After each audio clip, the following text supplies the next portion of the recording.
The first time I met Jason was in person because I had followed him for a long time. I always, just like you said, just the vibes were there, bro. Mutual vibes. Like I always liked, the type of stuff that he was on. And I believe you had an event. I forget what it was for. It was from like a company that you were doing hosting an event for. And you just said everyone pull up, and I was like, yo, I just came to just meet you, honestly, and just that's what I like to do. I like meeting people and just it's one thing to see someone behind a screen or what content they put out there, but actually meeting them in the flesh. And that's why I came out to fly out and do the podcast with you. I just felt like it's just more organic, and you can actually really understand like where a person is coming from. For sure. What year was this? That was last this year. would have been last year, bro. And one thing I will say that I took away from it was the fact that like even when you pulled up, it was just on some genuine, like we were just talking about life. Like it wasn't even like, oh, hey, you're here and do this thing.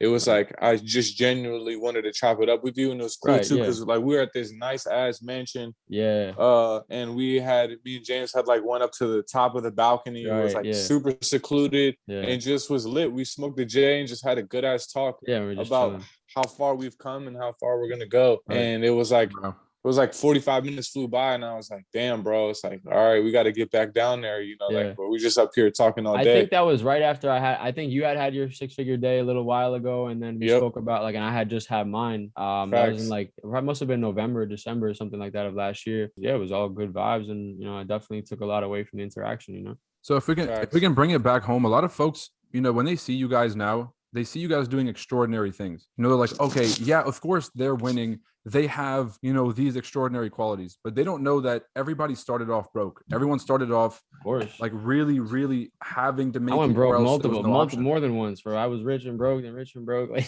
not rich, but talk about it. Talk about from broke to getting to the point where you guys are both having 6-figure successes and really succeeding in trading. Yeah, I mean, it's all about survival, like anybody can make money, but can you keep it? Like, that's the biggest thing that I've learned, like I've done so many amazing, when I first, bro, like the third day I ever started trading, I took Q's 5-day course and I turned like $400 into like 6,000 in one day, like, and then I ended up turning that account into like 20K or whatever. And then I had big losses, bro. What I've learned, the biggest thing for me is just paying myself, like, because once you pay yourself, you build your bank account. It's a simple concept, but it's so hard because it's so easy to make money, but it's also very easy to lose money. It depends on how you trade too. Like, I'm more aggressive. So like my aggression plays out well, and I withdraw my money. I start off small and I keep it rocking, So I think just my biggest struggle was really just withdrawing money after I had my biggest wins. And now I know, I'm still gonna, I don't mean cut you off, but I'm still gonna push it. Like, don't get me wrong. Like, I'm never taking my foot off the gas. Like, if I make $1 million, cool. Like next year I want to make 10. The year after that I want to make 100. Like, what I'm getting from that, like the biggest lesson I'm taking away from that is to really know yourself. And if you know that you have these bursts and you are successful, and nothing is guaranteed, then to make sure that you have that insurance policy. Yeah, it's discipline, bro. Like in the past I would trade all day long. Now, like, bro, I haven't traded since October. I've been watching the markets like calm, bro. Like, I'm not, I see all these beautiful trades. I'm like, no worries. Like January there's gonna be more it's just I've gained a lot more discipline over the years where I know myself and I know where I work well and where I don't work well. Me and Jason were just talking about this, and also like this was the conversation that me, Raul, and Alex had on the last podcast, which is people feel unproductive when they're not trading. So can you guys talk about taking breaks? Can you guys talk about like, do you feel unproductive sometimes when you're taking a trading break, or do you just like, is it just natural for you when you should get back in? I do want to say something about what James just said, because like I'm even sitting here.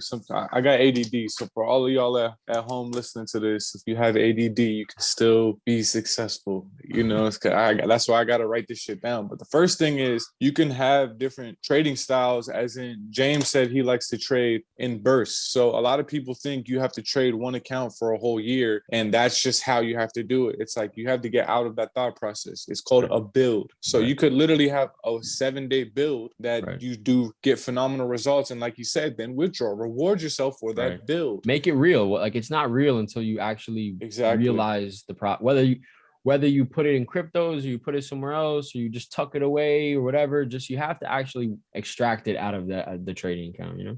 100%. Facts. And people, once they can get past that of like, when you start to get to the bigger bread, that's when it starts to become like, when you start to talk about a hedge fund, when you start to talk about account management, we start talking about really dealing with big money. That's when it's okay. Let me see your track record annually. But when you're just starting off, it's not really let me grow this 1K account conservatively for a whole year. It's these aggressive builds. And obviously majority of people fail. So, but I will say this, bro, because I want to have this on record. James is Shaun White. Okay. So anytime Shaun White needs to learn a new trick or push it to that next level, it's going to require him to not land that shit multiple times. Yeah. Exactly. It's going to break his legs. And so it's like, as he keeps pushing the limits, you got to remember what comes with that. You're going to have broken bones, and there's going to be times where it doesn't happen, but that's the only way we continue to expand what's possible for all of us. And definitely had to make sure I put that on the record, because we know, bro, we know you're going to keep pushing the limits. Like, we're all so young and early in this niche with 2021 and us going into 22 and beyond. It's like these charts is not going anywhere. So we're all going to continue to level up mentally, and that's going to we're only crazy results. It's crazy. We're just getting started, bro. That's Jason, I think about it all the time.